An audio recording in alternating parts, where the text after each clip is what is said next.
Eu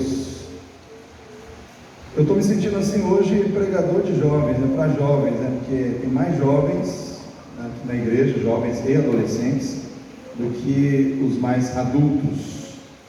E deixa eu fazer uma pergunta para você, igreja. Vocês estão aqui hoje, ambiente mais, vamos dizer assim, hoje nós temos mais espaço, temos mais tempo também.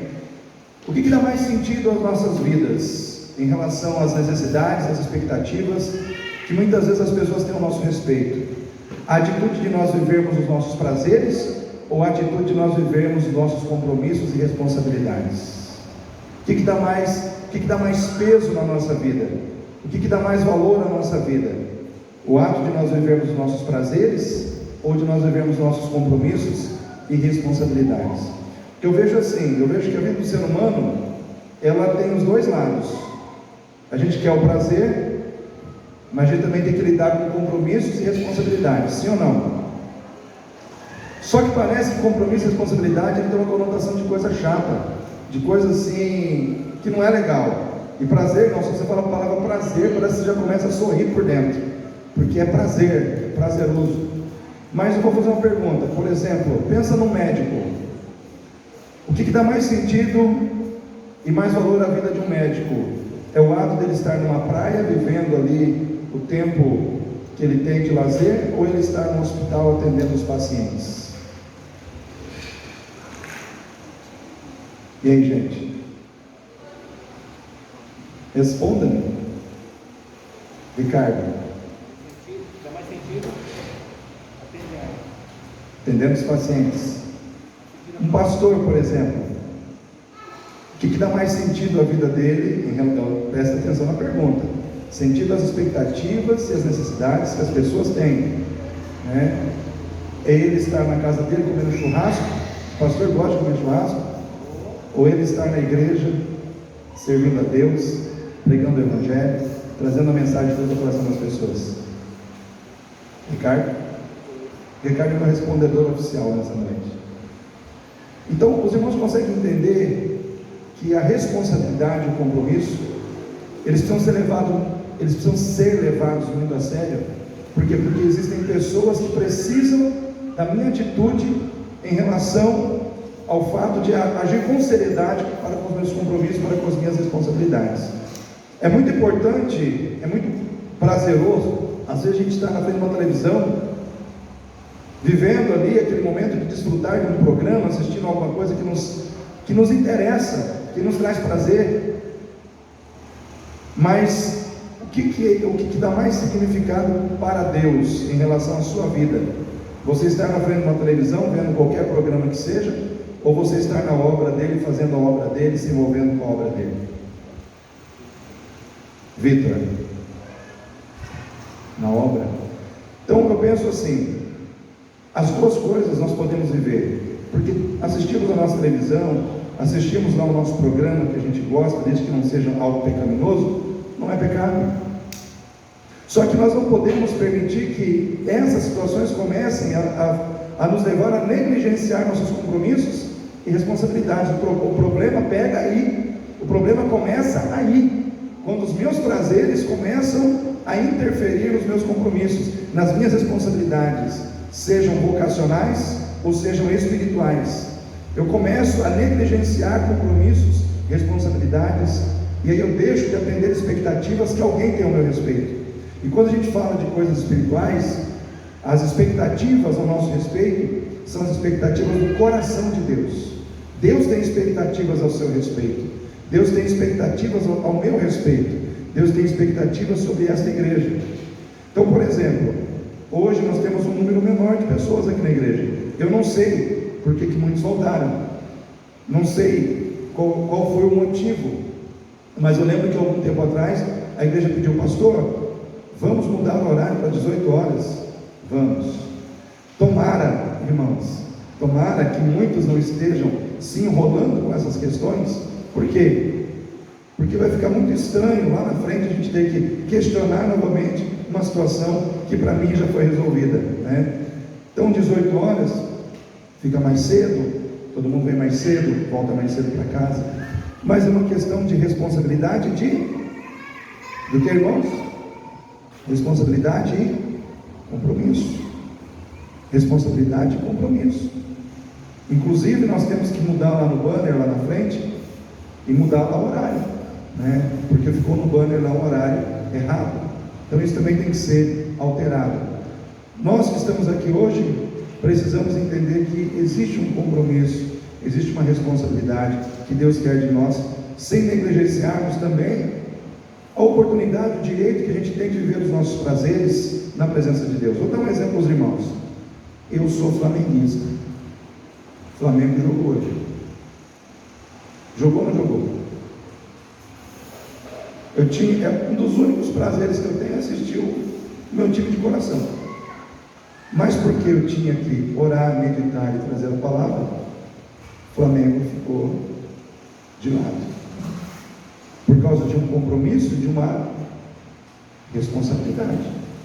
Então depois, na hora que eu chegar em casa, gols do Fantástico, YouTube, a gente vê, né? Mas o meu compromisso de servir a Deus vem antes. Vem antes. Estou dando um exemplo meu, porque eu acho que não existe melhor exemplo de você dar do que você usar a sua vida. Coisas que são suas. Então cada um de nós tem a sua situação que gosta. E às vezes nós temos que abrir mão para fazer a vontade de Deus. Eu quero que você abra a sua Bíblia em Atos capítulo 12. Atos capítulo 12.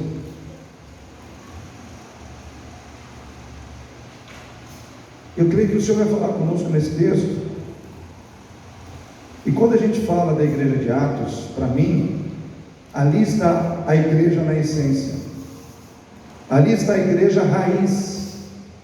Ali está a igreja protótipo da igreja no seu contexto geral. Porque ali nós não temos denominações. Ali nós não temos batista, assembleiano, Sara Nossa Terra, presbiteriano, igreja católica. Tem nada disso. Ali nós temos a igreja de Cristo. Às vezes quando pessoas querem discutir comigo sobre religião, eu falo, gente, vamos parar. Vamos voltar lá na essência, vamos voltar lá no início, quando nasceu a igreja. Porque aí a gente vai ver que lá no início, essas diferenças que às vezes a gente pega para criar discussões não existiam. Qual que era a função da igreja naquela época? Pregar o Evangelho de Jesus, levar a salvação aos perdidos. E ali, irmãos, nós entendemos o compromisso de um discípulo de Jesus. E aqui em Atos, capítulo 12, versículo 1, eu vou estar lendo aqui até o versículo 11. Atos capítulo 12, do versículo 1 ao 11, nós lemos assim: E por aquele mesmo tempo, o rei Herodes estendeu as mãos sobre alguns da igreja para os maltratar, e matou a espada Tiago, irmão de João. E vendo que isso agradara aos judeus, continuou mandando prender também a Pedro. E eram os dias dos ázimos. E havendo-o prendido, o encerrou na prisão, entregando-o a 4 quaternos de soldados, para que o guardassem, querendo apresentá-lo ao povo depois da Páscoa. Pedro, pois, era guardado na prisão, mas a igreja fazia contínua oração por ele a Deus. E quando Herodes estava para o fazer comparecer, nessa mesma noite, estava Pedro dormindo entre 2 soldados, ligado com 2 cadeias, e os guardas diante da porta guardavam a prisão. E eis que sobreveio o anjo do Senhor, e resplandeceu uma luz na prisão, e tocando a Pedro no lado, despertou, dizendo: Levanta-te depressa. E caíram-lhe das mãos as cadeias. E disse-lhe o anjo: Cinge-te, ata as tuas sandálias. E ele assim o fez. Disse-lhe mais: Lança às costas a tua capa e segue-me. E saindo o seguia, e não sabia que era real o que estava sendo feito pelo anjo, mas cuidava que via alguma visão. E quando passaram a primeira e a segunda guardas, chegaram à porta de ferro, que dá para a cidade, a qual se lhe abriu por si mesma. E tendo saído, percorreram uma rua, e logo o anjo se apartou dele. E Pedro, tornando a si, disse: agora sei verdadeiramente que o Senhor enviou o seu anjo e me livrou da mão de Herodes e de tudo que o povo dos judeus esperava. Amém, igreja? Amém, igreja? Irmãos, a fé que muda circunstâncias, ambiente e pessoas. A fé que muda o ambiente, circunstâncias e pessoas. Irmãos, aqui nós temos o relato, esse relato aqui dentro do livro de Atos, é um relato específico que fala do momento em que Herodes estava ali querendo fazer uma média com os judeus, e ele começou a perseguir de uma maneira muito intensa os cristãos. E os judeus estavam perseguindo os cristãos e exigindo a morte dos cristãos. E Herodes, então, ele manda matar um dos grandes apóstolos de Jesus, Tiago, irmão de João. Tiago, irmãos, não era qualquer pessoa. Tiago era uma pessoa que tinha muita intimidade com Jesus. Eram 12 apóstolos. Tiago fazia parte dos 12.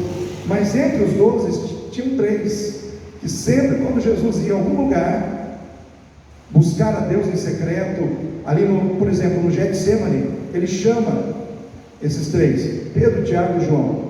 Quando ele sobe no Monte da Transfiguração, ele chama Pedro, Tiago e João. Ou seja, Tiago era sempre um dos 3. Ele tinha muita intimidade com Jesus e ele era irmão de João.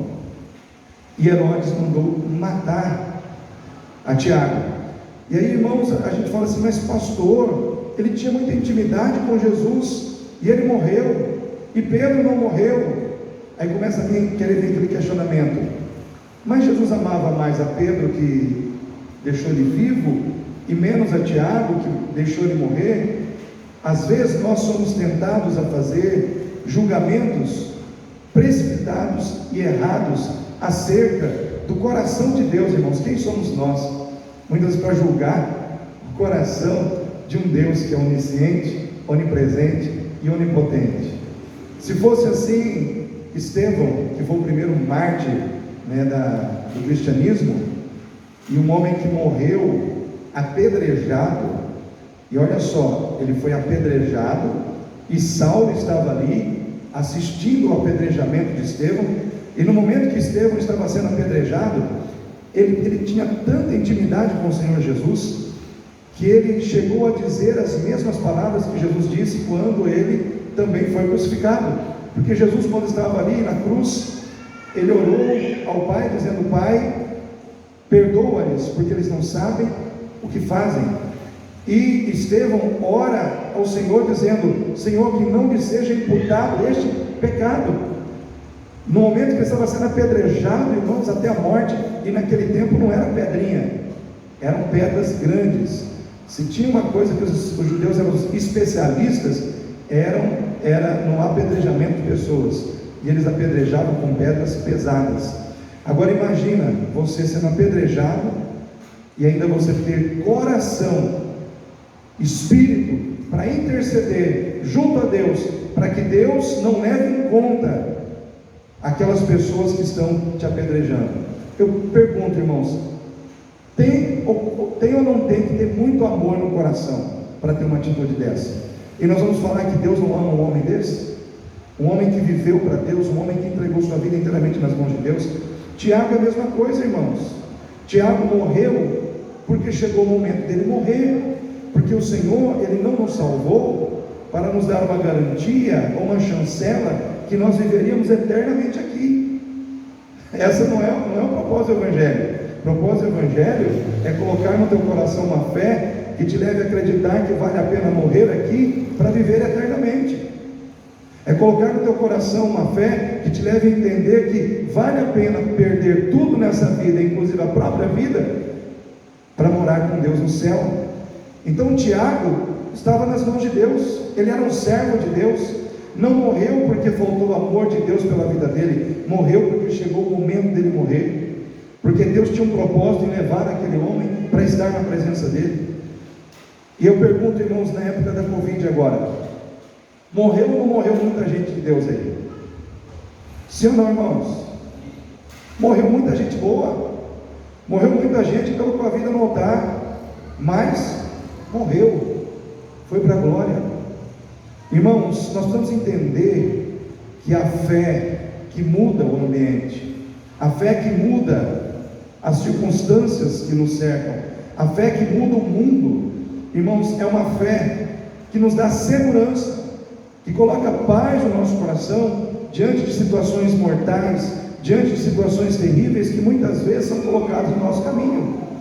Porque se você observar aqui no texto, você vai ver que Pedro estava preso, e ele sabia de tudo que estava acontecendo, ele sabia que Tiago havia sido morto, ele sabia que Herodes estava perseguindo a igreja e maltratando alguns da igreja, ele sabia de tudo isso, mas ele estava em paz.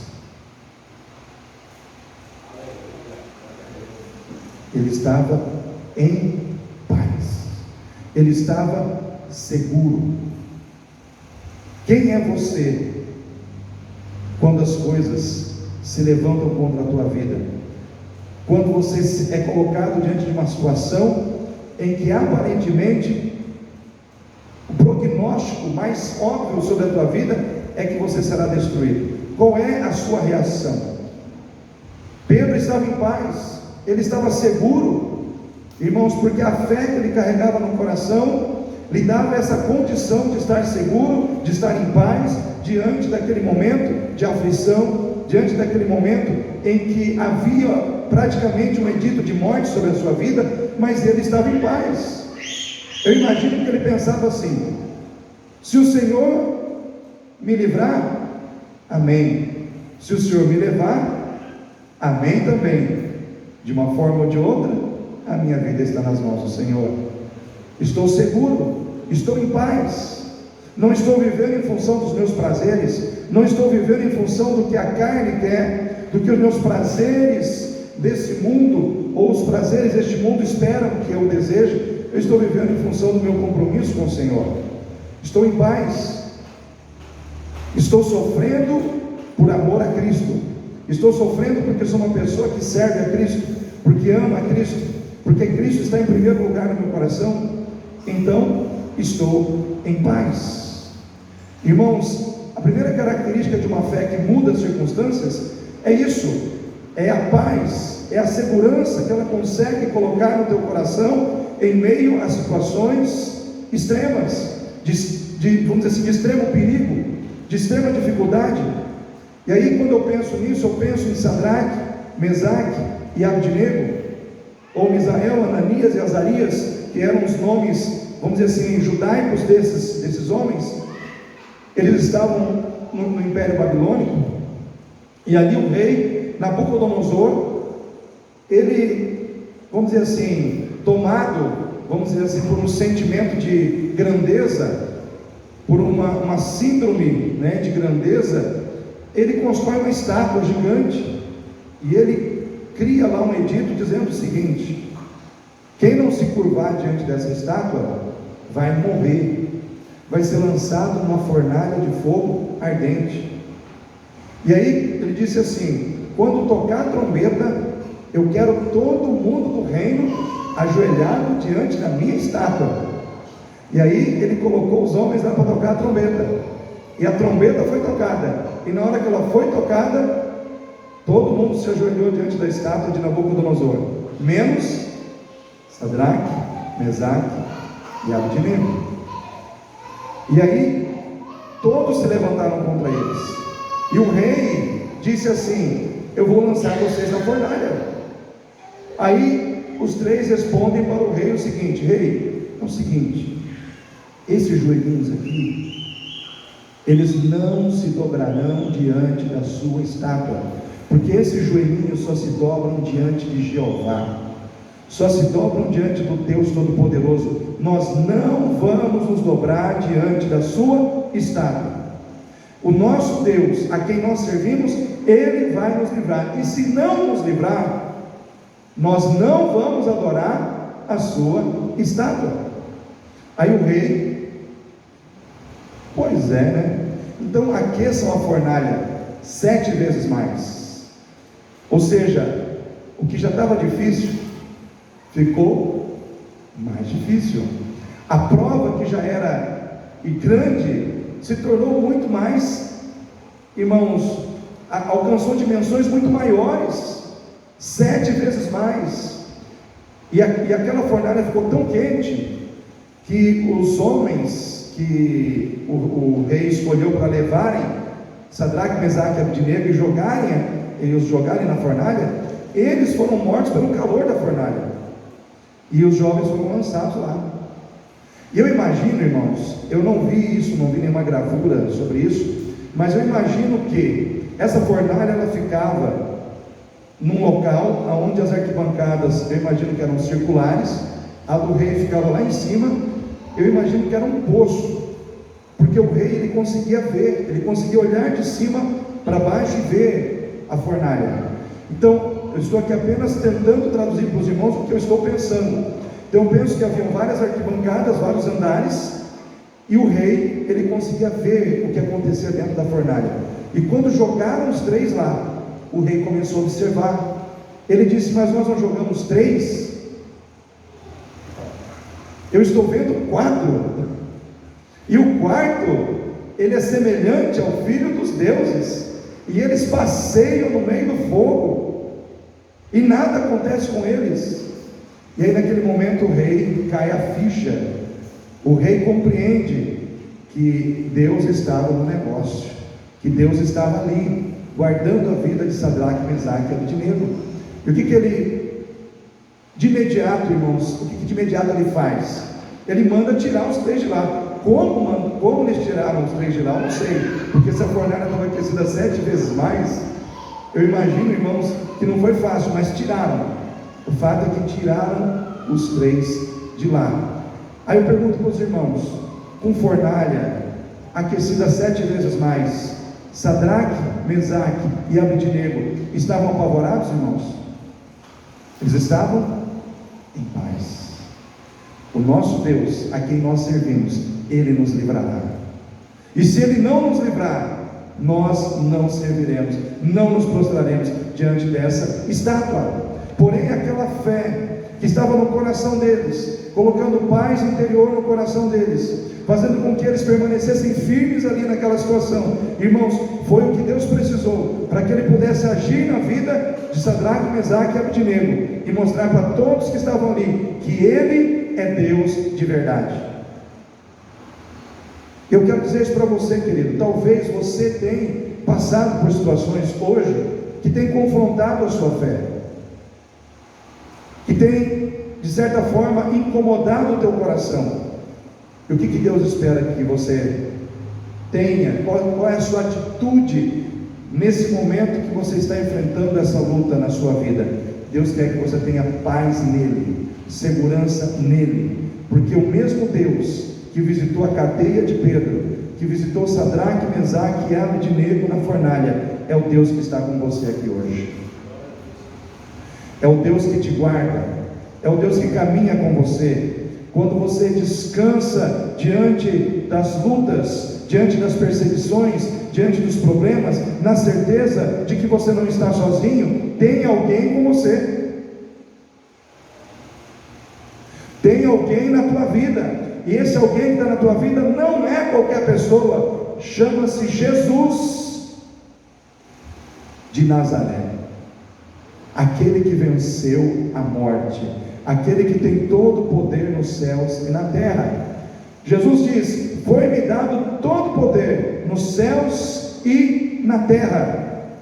Por isso ele diz: vinde a mim, todos vós que estáis cansados e oprimidos, e eu vos aliviarei.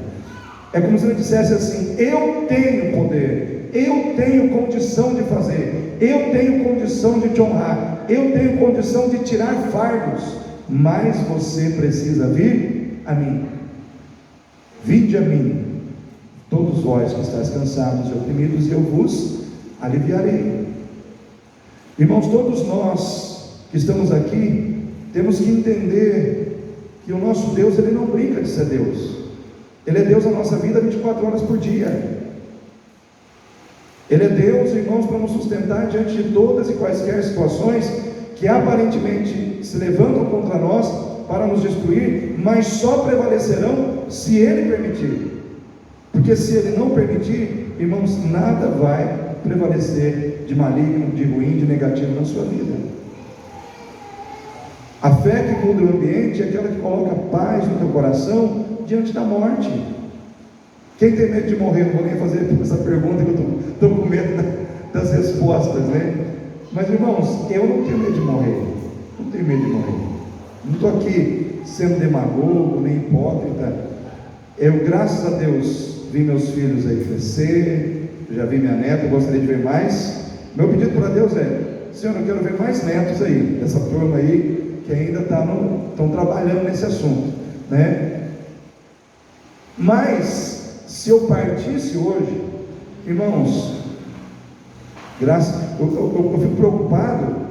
Minha esposa vai ficar sozinha, os meus filhos, mas como disse o apóstolo Paulo, para mim o morrer é lucro e o viver é Cristo. Irmãos, porque o mundo, esse mundo que a gente vive é de ilusão. A alegria que o mundo te oferece é ilusória. Tudo que o mundo te dá é ilusão. Acontece hoje, acaba amanhã. Agora o que Deus tem para você é eterno, jamais vai acabar. É eterno. O que é eterno, pastor? É algo que nunca acaba.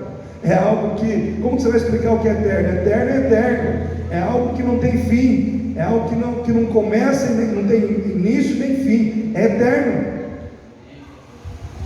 Agora, irmãos, aqui tudo é passageiro. O carro que você tem hoje, amanhã alguém vai estar sentado no banco do motorista dirigindo ele. A casa que você tem, quando você morrer, outra pessoa vai tomar, vai usar tudo que está lá dentro. Porque, irmãos, caixão não tem carroceria para você colocar tudo ali e levar junto. Caixão é só você. Acabou. A nossa vida passa rápido. Nós não podemos temer a morte. Nós não podemos, irmãos, temer as pressões que o mundo faz sobre a nossa vida, para que a gente negue a Jesus. Porque o que eles queriam que Pedro fizesse? Negue a Jesus, a gente tira você da prisão. É simples. Negue a Jesus. Abra mão de Jesus na sua vida, e você vai deixar de ser um prisioneiro. Você vai deixar de ser essa pessoa que está correndo o risco de morrer, como Tiago morreu. É só você negar Jesus. O mundo trabalha na nossa cabeça 24 horas por dia para a gente negar Jesus. Quando é que você nega Jesus? Quando você começa a viver em desobediência, quando você começa a viver na rebeldia, quando você começa a aceitar os padrões do mundo para a tua vida, você começa a negar a Jesus. Quando você tem a oportunidade de fazer o que é certo e você faz o que é errado, você está honrando ou negando a Jesus? Que nem o Ricardo abriu o culto aqui, recebeu um troco a maior, a mais. Poxa vida, hein? Deus está me abençoando, me deu um troco a mais, aleluia. Aí eu embolso aquilo. Ai, irmãos, não é assim. Deus não vai te dar algo gerando prejuízo no outro. Se Deus te deu algo a mais, vai e devolve. Vai e devolve. Irmãos, quem é caixa de banco sabe disso, né? Meu filho é caixa de banco. Esses dias deu uma diferença no caixa dele de R$1.000. Ele ligou para o camarada: e aí? E ainda bem que o camarada falou: verdadeiramente você me deu R$1.000 a mais. Devolveu. Agora imagina se não devolvesse. Porque dinheiro que vai, não tem como você saber se ele volta. Depende da honestidade das pessoas. Depende da honestidade das pessoas. E hoje em dia, irmãos, valores internos está faltando. As pessoas daqui a um tempo, eu fico com medo das pessoas não saber mais para que serve fidelidade, para que serve lealdade, para que serve integridade, para que serve santidade. Por quê? porque são valores internos que aparentemente as pessoas não estão valorizando. Só que esses valores realmente eles dão um valor à sua vida, porque Deus, quando Ele colocou em você o seu Espírito Santo, escreveu o seu nome no livro da vida e te adotou como filha e como filho, Ele quis te dar valor, para que as pessoas, quando olhem para você, te respeitem. Agora, o mundo, ele quer colocar em você preço, e é diferente. É diferente isso. Eu não esqueço a história de é pastor também, mas é professor de uma escola pública. E ele contou que ele dava aula para uma turma de jovens adolescentes, e havia uma jovem que saía, ia para o banheiro e os meninos iam atrás. Saía para o banheiro e os meninos iam atrás. Foi descoberto lá na frente que aquela menina estava tendo relação sexual com os meninos por R$10. Ela tinha preço, R$10.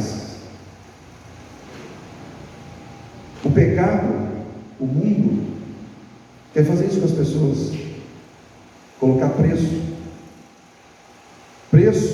nas pessoas. R$10, R$20. Jesus veio para te dar vida, vida com abundância. Jesus veio para te dar honra. Jesus veio para te dar valor. Então não cabe aqui a gente julgar essa situação.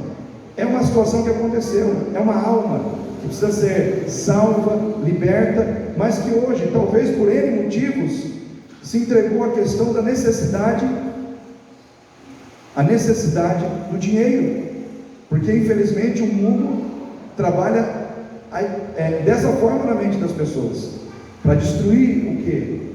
A sua integridade, para destruir o que? O seu valor como pessoa.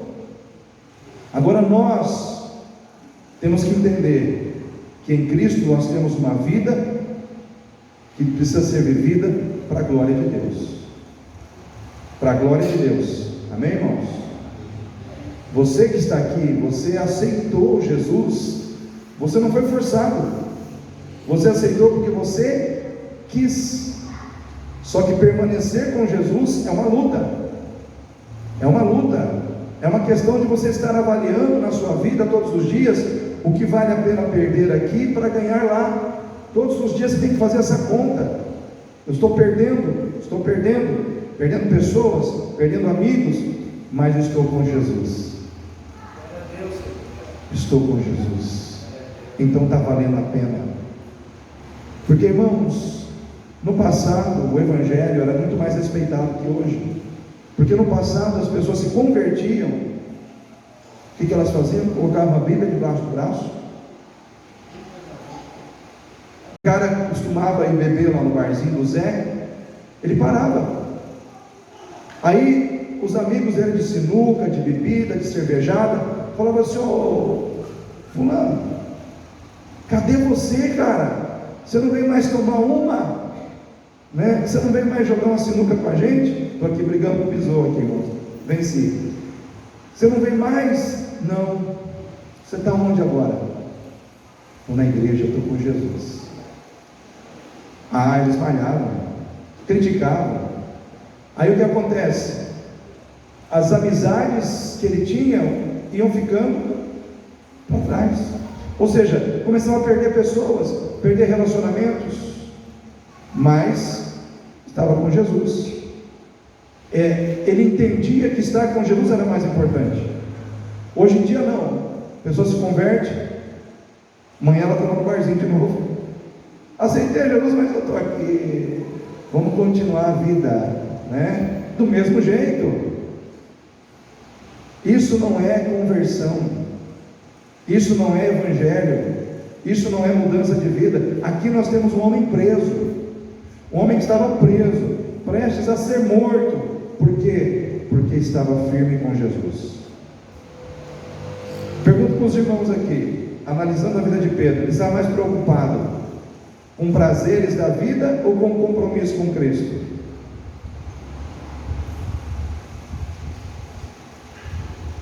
Prazeres da vida ou compromisso com Cristo, irmãos? compromisso. Irmãos, o que está norteando a tua vida hoje? Você é um cristão dos prazeres ou você é um cristão do compromisso? Você é um cristão que vai na onda do que dá prazer, ou você é um cristão que é prazeroso, mas eu vou abrir mão porque esse compromisso é com Jesus, esse compromisso é com Deus, esse compromisso dá sentido à minha vida, esse compromisso vai fazer com que outras pessoas possam ser abençoadas. Então, compromisso vem antes. A igreja precisa voltar a ser a igreja do compromisso e não do oba-oba, né? Nós temos muito crente que é crente do oba-oba, que é o crente festa, nós estamos lá, né? Oração, pastor, eu estou com uma dor no joelho, pastor, eu já até fiz um exame, sabe? Aí você começa, é tanta desculpa, é tanta justificativa, né? Aí eu não posso orar, pastor, porque quando eu oro eu durmo, né? Eu começo a orar e de repente, irmãos, mas é a oração que vai te manter em pé, irmão. O crente que fica em pé diante de Deus e diante do pecado é o crente que se prostra diante de Jesus. Para você ficar em pé diante de Deus, diante do diabo, diante do pecado lá fora, você tem que dobrar o seu joelho diante do Rei dos Reis. O crente que se humilha será exaltado. O crente que se prostra será exaltado. Mas o crente que se exalta será abatido. Jesus, para ele ir para a cruz, ele teve que se humilhar. Ele teve que se curvar diante de Deus e chorar diante do Pai e dizer: Senhor, meu Deus, meu Pai, minha alma está triste até a morte. A noite inteira Jesus teve que orar para poder vencer a carne. Não era o diabo, irmãos, a carne. E nós estamos alimentando demais a nossa carne, porque a carne não gosta do que é espiritual. A carne gosta de fofoca, a carne gosta de maledicência, a carne gosta, irmãos, de tudo que é material, mas ela não gosta do que é espiritual. E se nós andarmos na carne, nós não vamos gostar de compromisso, não vamos gostar de responsabilidade, nós vamos gostar, irmãos, das coisas que dão sustentação à nossa vida. Quem gosta de ir para uma praia, irmãos? Levanta a mão. Eu também gosto. Não fica triste não, pode levantar, isso. Quem gosta de trabalhar? Eita Deus. Mas por que eu fiz essa pergunta? Praia é prazer, gostoso. As mãos levantaram muito rapidamente. Teve braço, quase voou, né? Quase grudou no teto. Trabalho já foi meio assim, né? Só que é o seguinte: se você não trabalhar, você não vai ter dinheiro para ir para a praia. Sim ou não? Então, o trabalho, o compromisso vem antes. Você pode não gostar, pode ser chato, você pode ter uma dificuldade com alguém no seu trabalho, você pode ter um chefe que é complicado, que é exigente demais, mas não importa. É ali que os seus talentos estão sendo desenvolvidos, é ali que você está aprendendo responsabilidade, é ali que você está aprendendo pontualidade, é ali que você está desenvolvendo todo o potencial que está em você. Lá na praia não é só curtição, é bronze na pele, vai melhorar a saúde física, hein? Mas ninguém vive de praia, irmãos. Ninguém vive dia após dia de ir para a praia e pagar as contas. E pagar, o que você faz? Eu sou praieiro, né? Como é que você paga as suas contas? Não tem como, irmãos. Praia é momento, trabalho é dia a dia. O que te sustenta não é o que você vive de momento. O que te sustenta é o que você vive dia após dia. São as coisas que nos sustentam. Irmãos, a vida com Deus não pode ser de momento. Jesus não entrou na sua vida para te dar um momento especial. Ele entrou na sua vida para mudar a sua história. Ele entrou na sua vida não para ficar um momento, Ele entrou na sua vida para ficar a vida inteira com você. Crente que vive de momento é o crente que fala assim: oi Jesus, domingo eu estou lá na igreja, tá? Aí vai, termina o culto, tchau Jesus, domingo que vem a gente se encontra de novo. Por quê? Para ele, a vida espiritual é isso.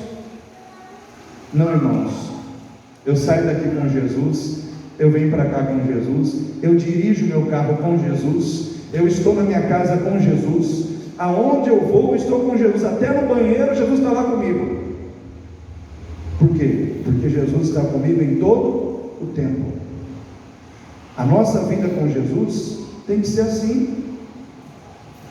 Então nós precisamos entender que a fé que muda o ambiente é uma fé que traz paz ao coração, segurança ao coração, porque não é uma fé de momento, é uma fé que é vivida a todo instante, em amor, em fidelidade a Deus, no dia a dia.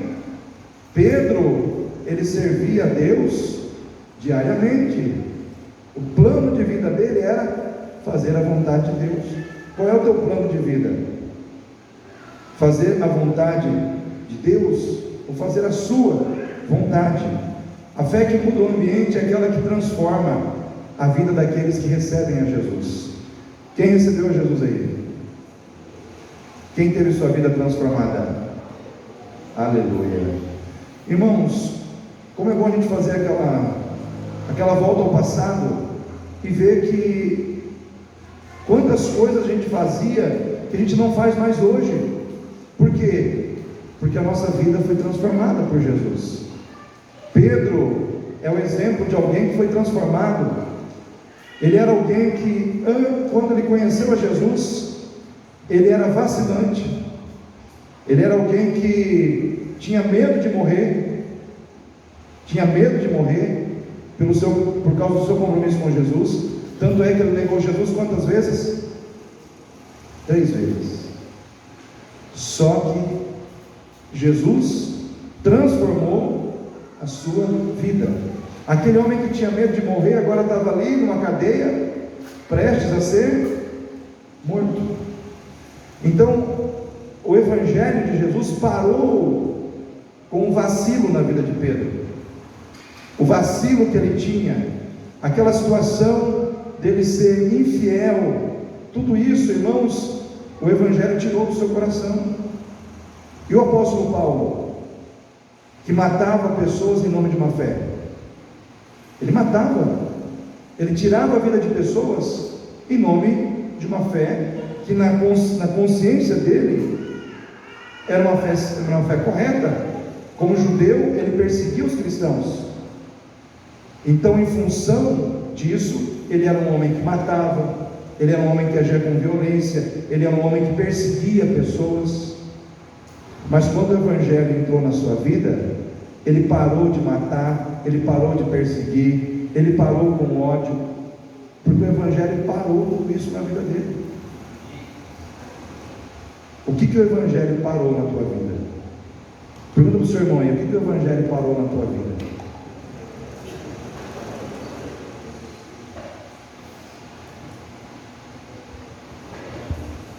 O Evangelho tem que parar coisa na nossa vida, irmãos.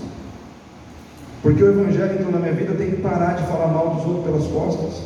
Porque o Evangelho entrou na minha vida, eu tenho que parar, muitas vezes, com pornografia na internet. Eu tenho que parar com muitas coisas que não condizem com quem eu sou agora em Cristo Jesus. Porque se eu estou em Cristo, nova criatura, eu sou. Aquele que está em Cristo, nova criatura, as coisas velhas passaram.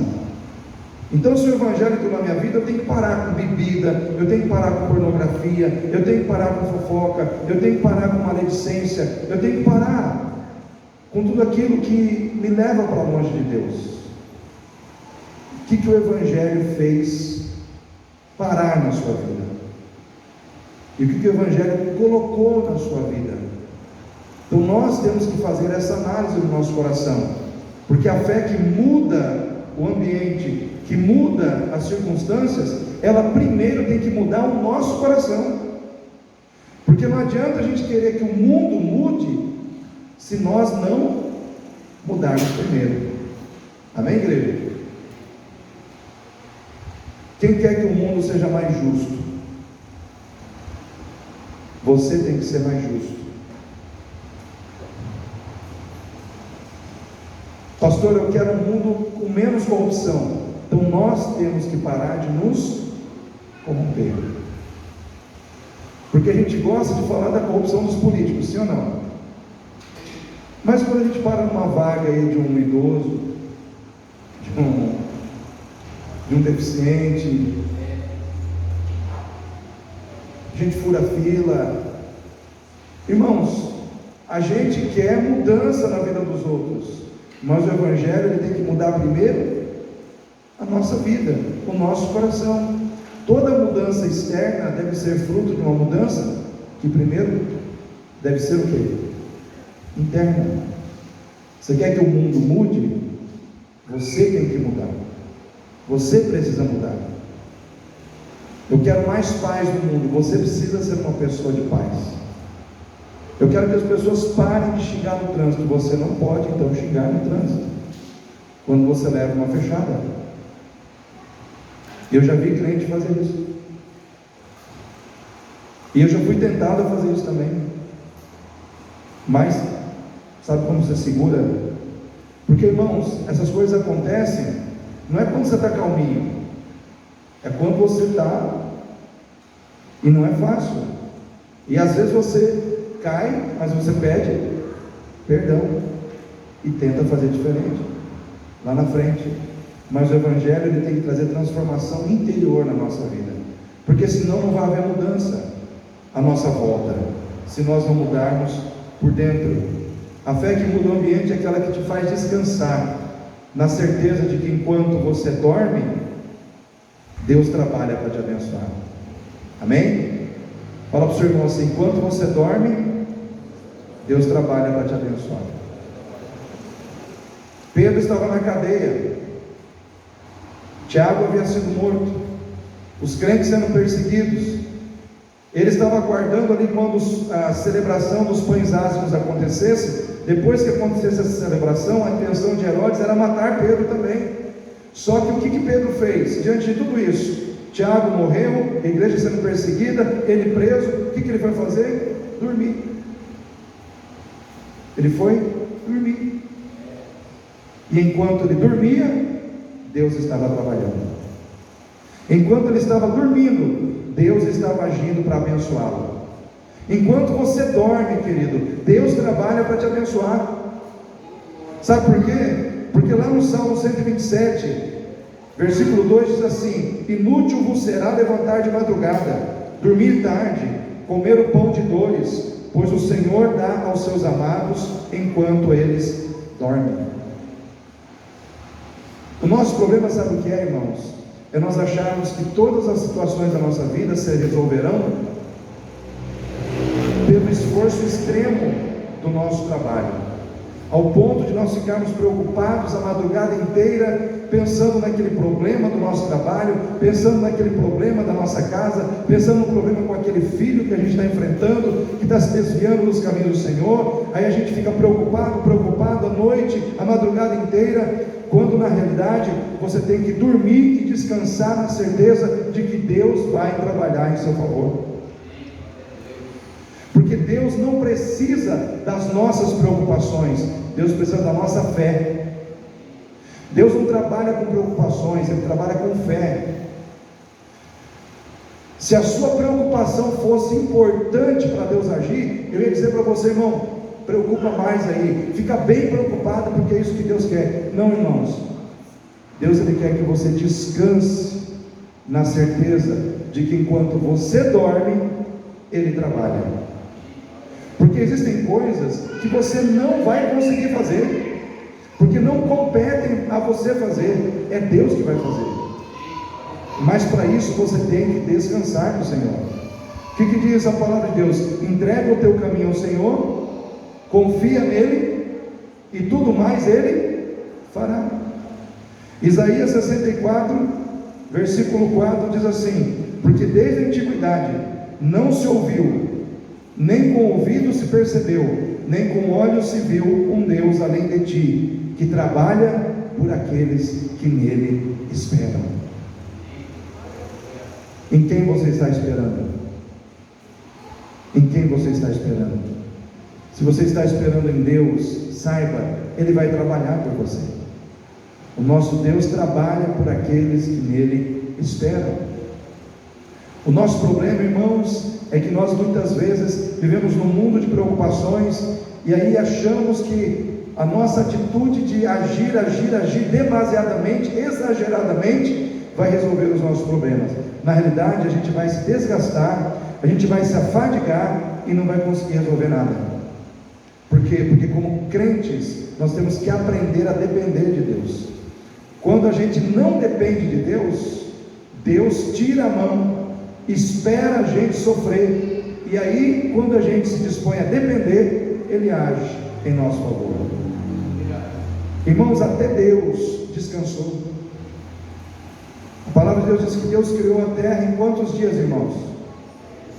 E no sétimo, o que Ele fez? Descansou. Deus precisa descansar, irmãos?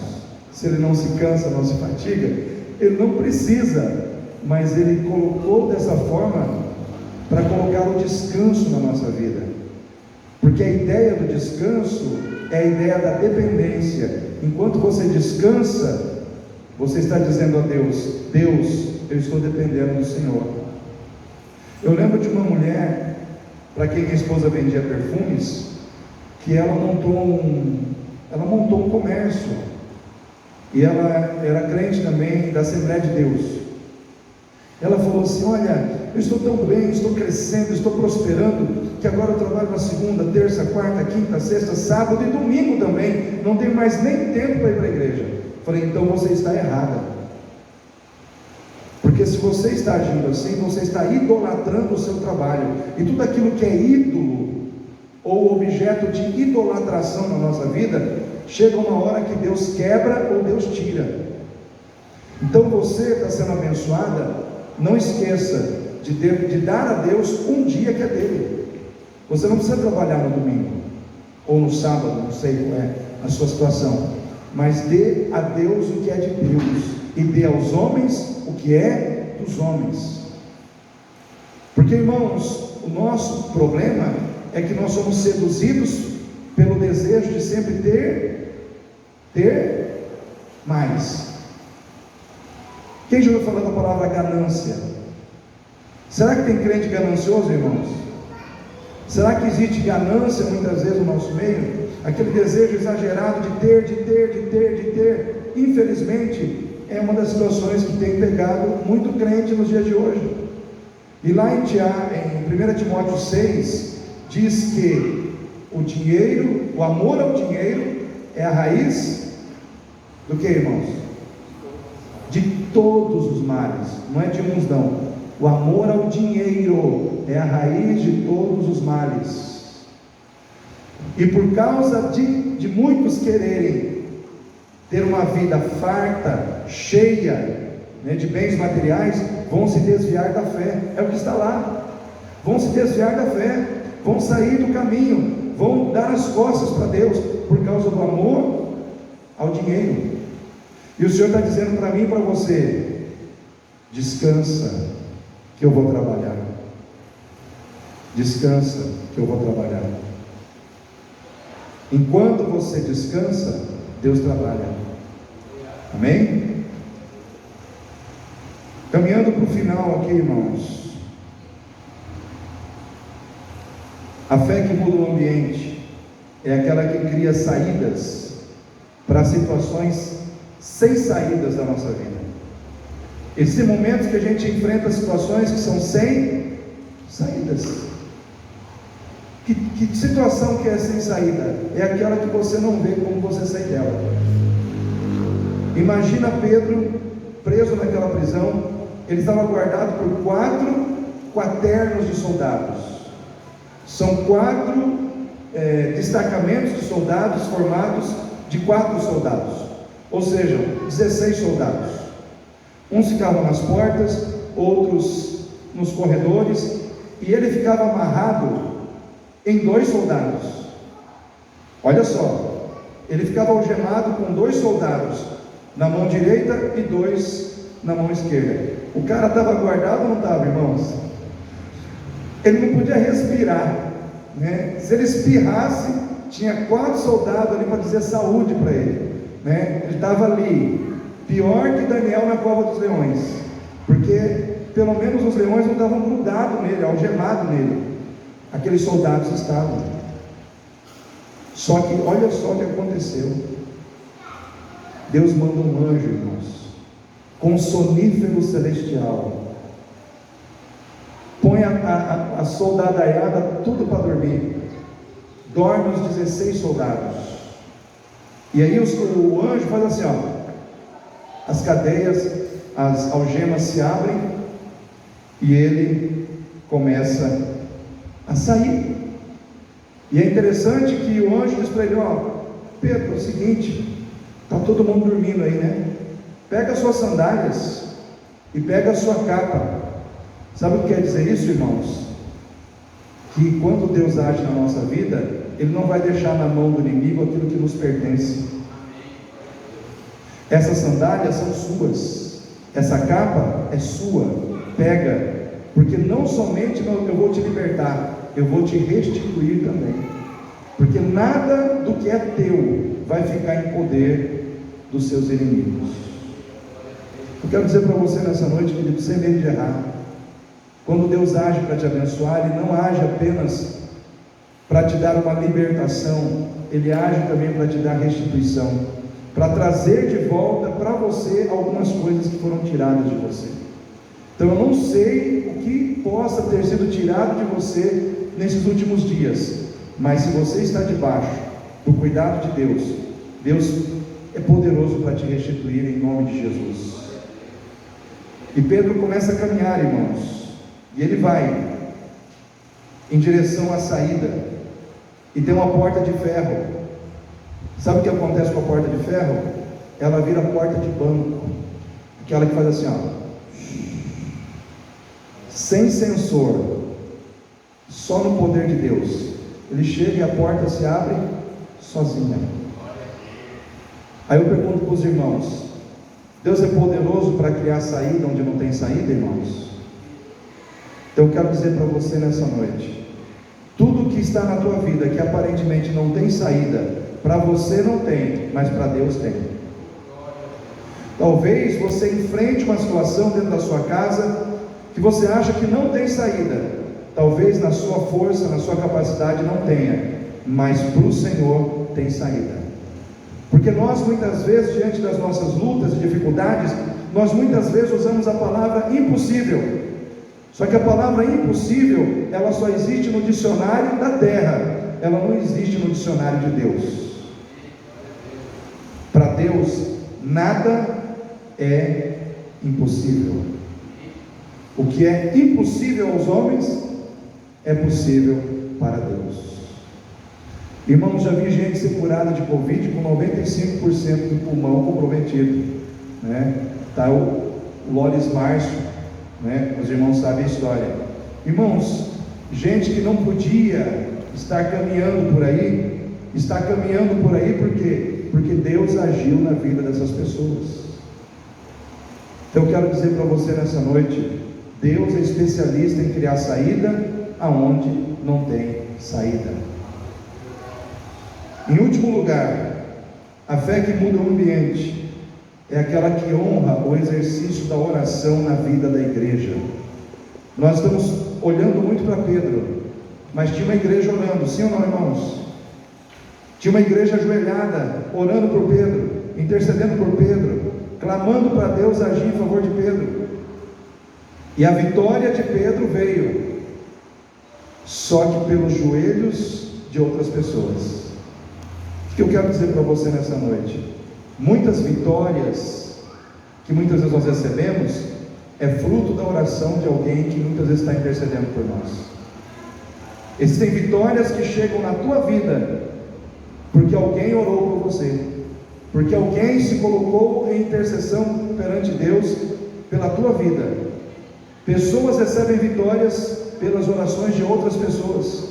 É o que a Bíblia nos diz, irmãos, é o que a Bíblia nos ensina. Ló estava lá, irmãos, em Sodoma e Gomorra, só que Abraão intercedeu junto a Deus, até Deus dizer: não, se tiverem lá 10 justos, eu não destruirei a cidade. Porque Abraão começou: Senhor, se tiver 50, não destruirei, mas se tiver 40, se tiver 30, se tiver 20, e o Senhor diz assim: se tiver 10, por amor aos 10, eu não destruirei a cidade. O que Deus estava dizendo? Se tiver justo lá, eu vou tirar, porque você está orando, porque você está clamando. Quem é pai aí? Ore pelos seus filhos. Irmãos, nós não sabemos aí fora como está a ação de Satanás, muitas vezes, para ceifar vidas. Eu costumeiramente oro pelos meus filhos, irmãos, e Deus me incomoda quando um deles está precisando de mais oração que o outro. Deus fala comigo em sonhos, Deus me revela, Deus me toca, eu começo a orar. Aí eu descubro que naquela semana realmente estava um perrengue. Por quê? Deus precisa. Não é que Deus, irmãos, Ele é limitado, que Ele não possa agir, só que Ele criou a oração como uma ferramenta de guerra, e Ele precisa que ela seja colocada em prática, para que Ele possa agir na terra em muitas situações. Ele conta com o meu clamor e com o seu clamor, para que Ele possa agir, para que Ele possa trabalhar de uma maneira livre na terra. Existe um texto que diz que os céus são os céus de Deus, mas a terra Deus deu aos homens. Deus respeita, irmãos, Ele nos colocou na terra, e Ele quer trabalhar na terra em parceria conosco. Tanto é que Jesus se tornou homem. Então nós precisamos entender o valor da oração. Quando eu oro, quando você ora, nós movemos a mão de Deus, nós fazemos anjo descer do céu. Amém, irmãos? A igreja orou, Deus mandou um anjo, e aquele anjo foi lá, botou todo mundo para dormir, libertou Pedro e o trouxe de volta, são e salvo, em comunhão com a igreja. Eu quero dizer para você, querido, se eu e você orarmos, aquele mesmo anjo que Deus mandou aquele dia lá pode descer aqui nessa noite, pode visitar lares nessa noite, porque anjo não envelhece.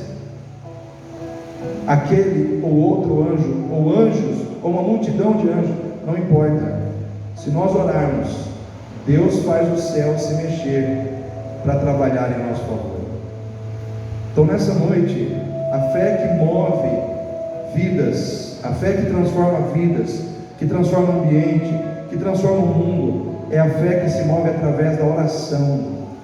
Nós precisamos crer no poder da oração. Nós precisamos acreditar que quando se ora na terra, Deus do céu age na terra. Quando se ora na terra, Deus move no céu e age em nosso favor. Então nessa noite eu quero deixar essa palavra no seu coração. Eu quero convidar você a ficar em pé nesse momento.